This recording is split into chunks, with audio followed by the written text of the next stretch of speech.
IMF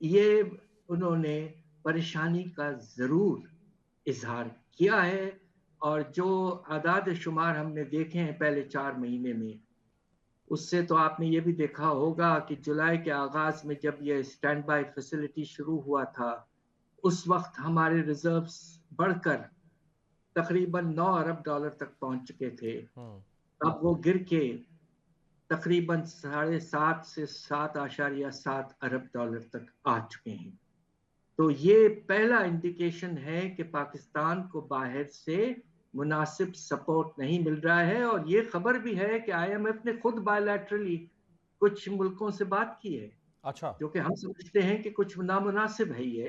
بہرحال انہیں فکر ہے کہ یہ امبریلا جو ہے آئی ایم ایف کا، اس کے نتیجے میں اور اس کے باوجود پیسہ باہر سے نہیں آ رہا ہے، اور یہ بہت بڑا مسئلہ بن سکتا ہے۔ ڈاکٹر صاحب، وزیر خزانہ نے آج فرمایا کہ $7 ارب مزید آئی ایم ایف کا ایک پلان ہم لیں گے، یعنی آبویسلی وہ تو آنے والی حکومت کو لینا ہوگا۔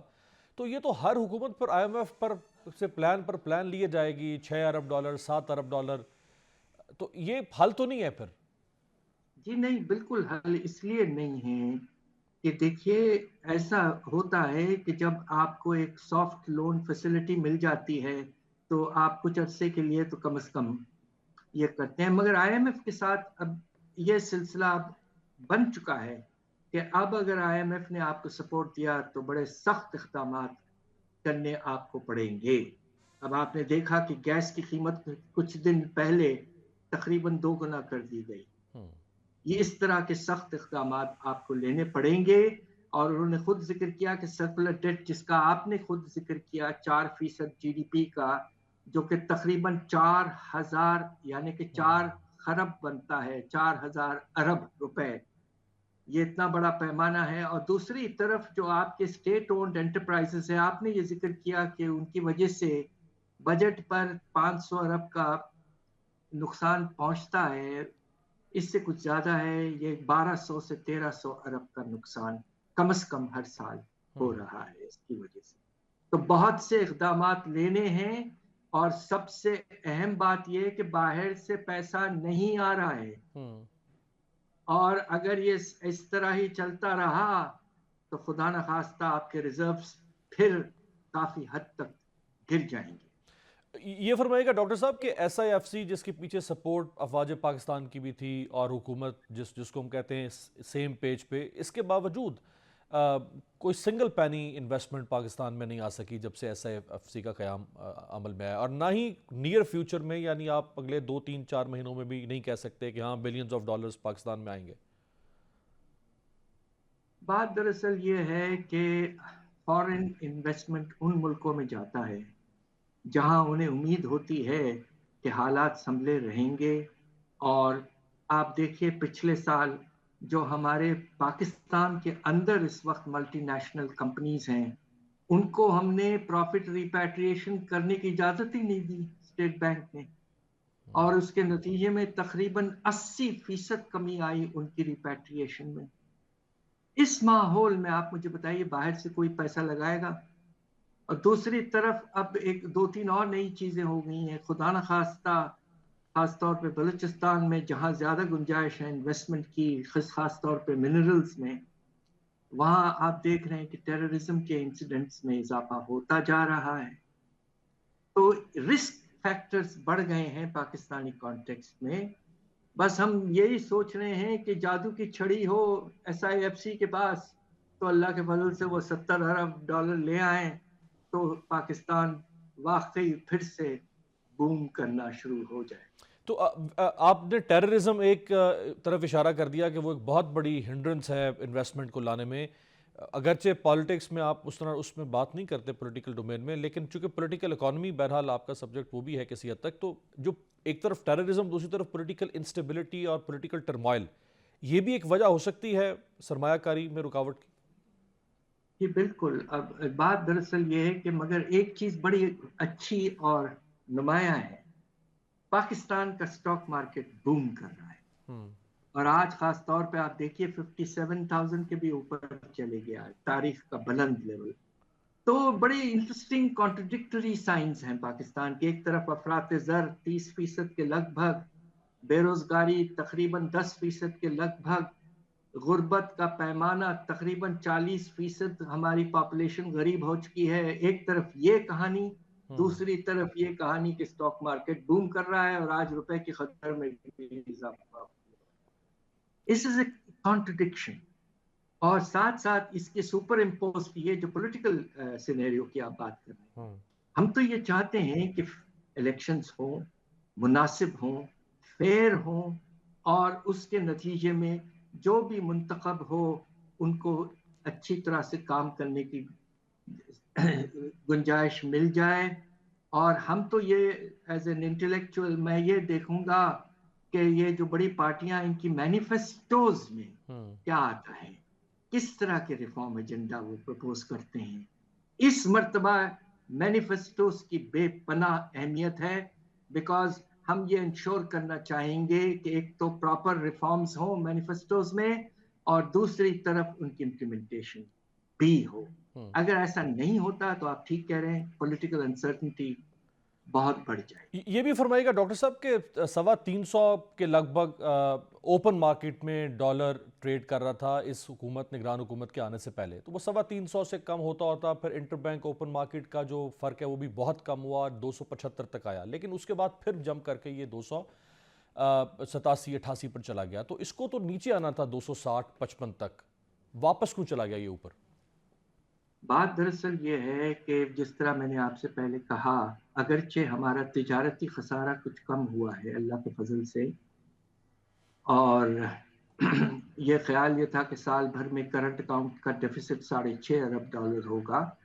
پہلے 3 مہینے میں تو یہ $1 ارب سے بھی کم رہا ہے، اور اس کی وجہ یہ کہ درآمدات میں ابھی تک نمایاں طور پر اضافہ نہیں ہوا ہے. مگر بات یہ ہے، جس طرح میں نے بگننگ میں کہا آپ سے، کہ باہر سے پیسہ جو ہے انویسٹمنٹ کے طور پر یا قرضوں کے طور پر، سپورٹ کے طور پر، پروجیکٹ لونز وغیرہ، یہ سلسلہ بہت حد تک رک چکا ہے.